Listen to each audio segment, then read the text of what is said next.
സംഭവബഹുലമായിരുന്നു Indian രാഷ്ട്രീയത്തിൽ 2023. BJPയുടെ ജൈത്രയാത്രയ്ക്ക് അല്പം മങ്ങലേറ്റ വർഷം കൂടിയായിരുന്നു 2023 എന്ന് പറയാതിരിക്കാൻ കഴിയില്ല. ദക്ഷിണേന്ത്യയിലെ അവരുടെ പ്രധാന കവാടമായ കർണാടകം അവർക്ക് നഷ്ടപ്പെട്ടു. ആ ദുഃഖം നികത്തിയത് 2023 അവസാനമായപ്പോഴേക്കും മധ്യപ്രദേശ്, രാജസ്ഥാൻ, ഛത്തീസ്ഗഡിൽ മിന്നുന്ന വിജയം നേടിക്കൊണ്ടായിരുന്നു. തെലങ്കാനയിൽ കോൺഗ്രസിന്റെ മടങ്ങിവരവ് അവർക്കൊരു ആശ്വാസമായി മാറും. ജോഡോ യാത്ര ലക്ഷ്യം കണ്ടോ എന്നറിയില്ല. കാശ്മീർ ശാന്തമായാണ് 2023 തുടങ്ങിയതെങ്കിലും 2023 അവസാനിക്കുമ്പോൾ ഭീകരവാദത്തിന്റെ ചെറിയ അലയൊലികൾ കാശ്മീരിൽ മുഴങ്ങുന്നു. ഒരുപക്ഷെ സർജിക്കൽ സ്ട്രൈക്ക് വരെ നടക്കാമെന്ന് അന്താരാഷ്ട്ര മാധ്യമങ്ങളും പറയുന്നു. ആ രീതിയിലേക്ക് ഇന്ത്യ പാകിസ്ഥാൻ അതിർത്തി പുകയുകയാണ്. ഒപ്പം തന്നെ ചൈനയുടെ ഭാഗത്തുനിന്നും ഈ 2023 കാര്യമായ ഉരസലുകൾ ഉണ്ടായില്ല എന്നുള്ളതും ശ്രദ്ധേയമായ കാര്യമാണ്. ഏതായാലും നമ്മുടെ അയൽക്കാരൊക്കെ ഒരു വഴിയായി ശ്രീലങ്കയും പാകിസ്ഥാനും ബംഗ്ലാദേശുമൊക്കെ അവരായി കുഴിച്ചുവെച്ച കുഴികളിൽ നീണ്ടു തുടങ്ങിയിരിക്കുന്നു. മ്യാൻമാറിൽ ആഭ്യന്തര യുദ്ധം കൊടുമ്പിരിക്കൊണ്ടിരിക്കുന്നു. അഭയാർത്ഥികളായ ആയിരങ്ങളാണ് മിസോറാമിലേക്ക് ഒഴുകിയെത്തുന്നത്. മണിപ്പൂരായിരുന്നു 2023 കത്തി നിന്ന ഒരു വിഷയമെന്ന് പറയാം. പതിറ്റാണ്ടുകളായി ഏറ്റുമുട്ടുന്ന ഗോത്രവർഗ്ഗക്കാർ ഇത്തവണയും പതിവ് തെറ്റിച്ചില്ല. പക്ഷേ മലയാള മാധ്യമങ്ങളടക്കം ഇല്ലെങ്കിൽ ഒരു വിഭാഗം ആളുകളടക്കം അതിനെ പറഞ്ഞു പരത്തിയത് വംശഹത്യ എന്നാണ്. എന്തായാലും 2023 അവസാനമാകുമ്പോഴേക്കും വംശഹത്യ എങ്ങും കേൾക്കാനില്ല. അവിടെയും ഇവിടെയും ചില ഞരക്കമായി കേരളത്തിൽ അത് ഇപ്പോഴും മുഴങ്ങുന്നു.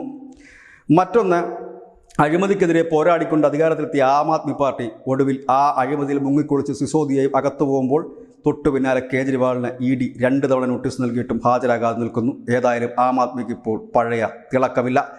ഒപ്പം തന്നെ TDPയുടെ നേതാവ് ചന്ദ്രബാബു നായിഡു ജയിലിൽ പോയ വർഷം കൂടിയായിരുന്നു 2023. ഒരു കാലത്ത് കേന്ദ്രത്തിൽ ആര് ഭരിക്കണമെന്ന് തീരുമാനിക്കുന്ന ഒരു വ്യക്തിയായിരുന്നു ചന്ദ്രബാബു നായിഡു. ഇന്ന് ജയിലിലാണ്. ജയിലിൽ നിന്ന് ഇറങ്ങിയതിനു ശേഷവും വലുതായി നീക്കങ്ങളൊന്നും കണ്ടില്ല. അതുപോലെ തന്നെയാണ് തെലങ്കാനയിലെ കിരീടം വെക്കാത്ത രാജാവായ ചന്ദ്രശേഖർ റാവുവിന് വലിയ തിരിച്ചടി നേരിട്ടിരിക്കുന്നു. ഇനി ഒരുപക്ഷെ അദ്ദേഹം രാഷ്ട്രീയത്തിൽ സജീവമായി തിരിച്ചു വരുമോ എന്ന് കാത്തിരുന്ന് കാണേണ്ടി വരും. മകൾ മദ്യകുംഭകോണത്തിൽ ചോദ്യം ചെയ്യലിനായി വരി നിൽക്കുന്ന അവസ്ഥ. ബംഗാളിൽ കാര്യങ്ങൾ ശാന്തമായിരുന്നു. മമതയുടെ അനന്തരവൻ ഉൾപ്പെടെയുള്ളവർ ചോദ്യം ചെയ്യലിന് വിവിധ അന്വേഷണ ഏജൻസികളുടെ ഓഫീസുകൾ കയറിയിറങ്ങുന്ന തിരക്കിലാണ്.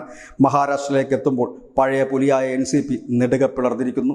ഉദ്ധവ് താക്കറെയ്ക്ക് പഴയ പവറില്ലാതായിരിക്കുന്നു. മഹാരാഷ്ട്ര അത്യന്തം നാടകീയമായ ട്വിസ്റ്റുകൾ നിറഞ്ഞ ഒരു സംസ്ഥാനമാണ്. പക്ഷേ അവിടെ കാര്യമായ ട്വിസ്റ്റുകളൊന്നും 2023 സംഭവിച്ചില്ല എന്ന് പറയേണ്ടി വരും. ആകെ സംഭവിച്ചത് അജിത് പവാറിൻ്റെ നേതൃത്വത്തിലുള്ള NCP നെടുക പിളർന്നത് മാത്രമാണ്. ഇനി ബീഹാറിലേക്ക് എത്തുമ്പോൾ BJPയുമായി ബന്ധം പിരിഞ്ഞ് ലാലു പ്രസാദ് യാദവുമായി ചേർന്ന് ഭരണം മുൻപോട്ട് കൊണ്ടുപോയി നിതീഷ് കുമാറിന് കഷ്ടകാലം ആരംഭിച്ചു എന്ന് തന്നെ പറയേണ്ടി വരും. 2023 തുടക്കം അദ്ദേഹത്തിന് നന്മകളാണ് നൽകിയതെങ്കിൽ 2023 അവസാനമാകുമ്പോഴേക്ക് പരാജയത്തിൻ്റെ പടുകുഴിയിലേക്ക് നീങ്ങുന്ന നിതീഷിനെയാണ് നമുക്ക് കാണാൻ കഴിയുന്നത്. INDA മുന്നണി എന്ന തട്ടിക്കൂട്ട് മുന്നണി രൂപീകരിച്ചെങ്കിലും അതിന് ഇതുവരെ രൂപമായില്ല, ഭാവമായില്ല. നേതാവ് ആരെയെന്ന് ചോദിക്കുമ്പോൾ പരസ്പരം സ്വന്തം മുഖത്തേക്കും നെഞ്ചത്തേക്കും കൈ ചൂണ്ടുന്ന നേതാക്കളെ മാത്രമാണ് കാണാൻ കഴിയുന്നത്. ഏതായാലും രാഹുൽ ഗാന്ധി അദ്ദേഹത്തിന് ജോഡോ യാത്രയുടെ 2ാം ഭാഗം ആരംഭിക്കുന്നു. അല്പം പ്രതീക്ഷ വടക്കുകിഴക്കൻ സംസ്ഥാനത്ത് ഉണ്ട് എന്ന് തോന്നുന്നു. ഏതായാലും തമിഴ്നാട്ടിലേക്ക് എത്തുമ്പോൾ ഉദയനിധി സ്റ്റാലിൻ എന്ന സ്റ്റാലിൻ്റെ മകൻ താരമായ വർഷം കൂടിയാണ് 2023. നാക്ക് വളച്ചത് BJPക്ക് നേട്ടമായി എന്ന് മാത്രം. അദ്ദേഹത്തിൻ്റെ സനാതന മൂല്യത്തെ ഇല്ലാതാക്കണമെങ്കിൽ സനാതന മതത്തെ ഇല്ലാതാക്കണമെന്നുള്ള പ്രസ്താവന മധ്യപ്രദേശിലും ഛത്തീസ്ഗഡിലും രാജസ്ഥാനിലുമൊക്കെ BJPക്ക് മിന്നും വിജയം നേടിക്കൊടുത്തു. അങ്ങനെ പോകുന്നു കാര്യങ്ങൾ. കേരളത്തിലേക്ക് വരുമ്പോൾ സുരേഷ് ഗോപിക്കെതിരെയുള്ള പെണ്ണ് കേസാണ് കേരളത്തിലെ ഹൈലൈറ്റ്. ഏതായാലും അതിൻ്റെ ഒരു ക്ലൈമാക്സ് എത്താറായി. 2024 ജനുവരി 8-നാണ് കോടതി വിധി പറയുക. ഏതായാലും അത് നമുക്ക് കാത്തിരിക്കേണ്ടി വരും.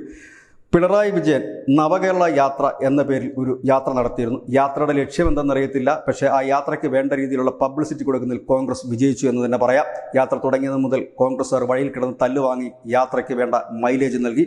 ഏതായാലും യാത്ര അവസാനിച്ചപ്പോൾ ഒരു ചോദ്യം അവശേഷിക്കുന്നു: എന്തിനു വേണ്ടിയായിരുന്നു ഈ യാത്ര എന്ന്. ഏതായാലും ആ യാത്രക്കിടയിൽ നമുക്ക് കിട്ടിയ ഏറ്റവും വലിയ വരദാനമായിരുന്നു ജീവൻ രക്ഷാ ദൗത്യം. അങ്ങനെ വെറൈറ്റി ആയിട്ടുള്ള ഒരു ജീവൻ രക്ഷാ ദൗത്യവും മലയാളികൾ കണ്ടു. ഇതൊക്കെയാണ് ഇന്ത്യൻ രാഷ്ട്രീയത്തിൽ 2023 നാം കണ്ടത്. ഒപ്പം തന്നെ റെയിൽവേ വലിയ കുതിപ്പ് നടത്തിയ വർഷം കൂടിയായിരുന്നു 2023. തലങ്ങും വിലങ്ങും വന്ദേ ഭാരത് ഓടിക്കളിച്ചു. ഏതായാലും ഇലക്ട്രിക് കാറുകളുടെ ഒരു യുഗം ആരംഭിച്ചു എന്ന് തന്നെ നമുക്ക് പറയേണ്ടി വരും. 2024 ആകുമ്പോഴേക്കും പെട്രോളും ഡീസലിനും വിട പറഞ്ഞുകൊണ്ട് അനേകം വണ്ടികൾ ഡീസലിലേക്ക് മാറുമെന്ന് കരുതാം. ഏതായാലും 2023 നമ്മളുടെ രാജ്യത്തെ സംബന്ധിച്ചുള്ള രാഷ്ട്രീയ പാർട്ടികളെ സംബന്ധിച്ച് കയറ്റി ഇറക്കങ്ങളുടേതായ ഒരു വർഷമായിരുന്നു. ഏതായാലും ആ 2023 ഡിസംബറിലേക്ക് എത്തുമ്പോൾ ഇടയ്ക്കിടയ്ക്ക് ചില പ്രതീക്ഷകൾ നൽകിക്കൊണ്ട്, പ്രതിപക്ഷത്തിന് ചില പ്രതീക്ഷകൾ നൽകിക്കൊണ്ട് അവിടെയും ഇവിടെയും ചില വിജയങ്ങളും ചില പൊട്ടിത്തെറികളും ഉണ്ടായിരുന്നെങ്കിൽ 2023 ഡിസംബറിലേക്ക് എത്തുമ്പോൾ മോദി അജയനായി നിൽക്കുന്ന കാഴ്ച.